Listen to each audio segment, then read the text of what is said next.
তো এখান থেকে কপারের স্যাম্পেলটা নিয়ে সেকেন্ডেরটায় ঢেলে দেবে।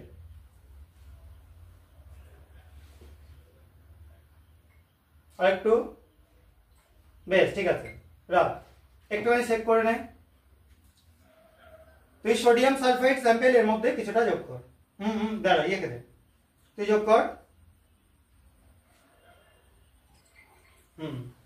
এবার ওকে দিয়ে দে। এখানে যেহেতু কপারের সল্ট ছিল, আমরা সোডিয়াম সালফাইড দেওয়াতে সেখানে তৈরি হয়ে যাচ্ছে কি CuS, বা আমরা কিউপ্রিক সালফাইড এখানে আমরা পাচ্ছি, যেখান থেকে আমরা বুঝতে পারবো যে সালফাইড র্যাডিক্যাল একটা আছে। কিন্তু এই দুটোতেও কনফার্ম হওয়া যায় না যে সালফাইডই আছে এখানে।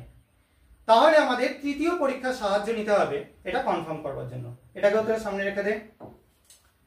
আরেকজন চলে আয়, তুই একটা কন্টেনার তুলে নে।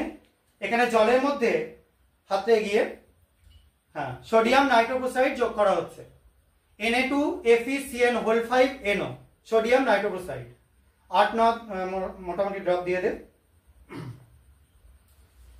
বেশ, এবার একটু চেক কর, তুই এটা যোগ কর ওর মধ্যে।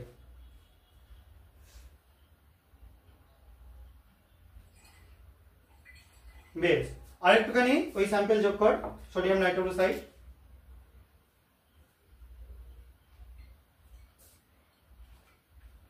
আর একটু যোগ করতে থাক, ডাইলিউশন বেশি হয়েছে তার জন্য কালারটা আসতে দেরি হচ্ছে। বেশ, চল। এবার দেখ, এটা আস্তে আস্তে একটা নীলচে টাইপের, নীলচে ভায়োলেট একটা কালারেশন তৈরি হয়ে যাচ্ছে, ঠিক আছে?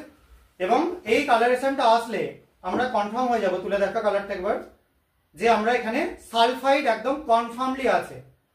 এটা তৈরি হয়ে যাচ্ছে Na4FeCN5NOS।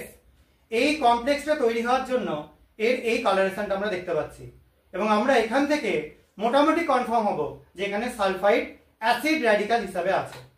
এবং এই টেস্টগুলো করবার পর আমরা প্রথম দুটো যেগুলোই করেছি সেখানে কিন্তু সালফাইড কনফার্ম হবে না,